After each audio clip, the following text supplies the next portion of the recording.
रूस की तरफ से दागी गई खतरनाक मिसाइल आर्स-27 को यूक्रेन की सेना ने नष्ट कर दिया, जिसकी एक तस्वीर भी सामने आई जिसमें यूक्रेन की फौज के 2 जवान एक गड्ढे में मिसाइल को नष्ट करते दिखे और दावा किया गया कि रूस ने यह मिसाइल यूक्रेन की सेना को निशाना बनाकर राजधानी कीव के पास दागी थी।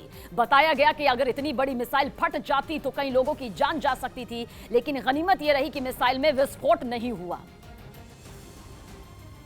उधर यूक्रेन पर कब्जे की जंग के बीच कई शहरों में मची तबाही के बाद राहत और बचाव का काम तेज हो गया। रूस ने यूक्रेन के कुछ शहरों पर बीते 2 दिनों पर ताबड़तोड़ हमले किए, जिनमें एक खार्किव भी है। वहां से जो तस्वीरें सामने आई उनमें मलबे की शक्ल ले चुकी एक सरकारी इमारत ने तबाही की पूरी कहानी बयां कर दी।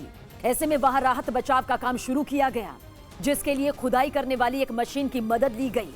इस काम में जुटे लोगों ने धीरे धीरे वहां से मलबा हटाया ताकि वहां पहले की तरह सफाई हो जाए और अगर उसके नीचे कोई फंसा हो तो उसे बाहर निकाला जा सके। इसी तरह कुछ खौफनाक तस्वीरें निकोलेव शहर से भी सामने आईं, जहां रूस के मिसाइल हमले की चपेट में यूक्रेन के कुछ नौसैनिक आ गए। उस हमले में वहां ऐसी तबाही मची कि इमारत तो ढह गई, साथ ही उसमें मौजूद यूक्रेन के फौजियों की जान भी खतरे में पड़ गई, जिन्हें बचाने के लिए उनकी तलाश तेज कर दी गई।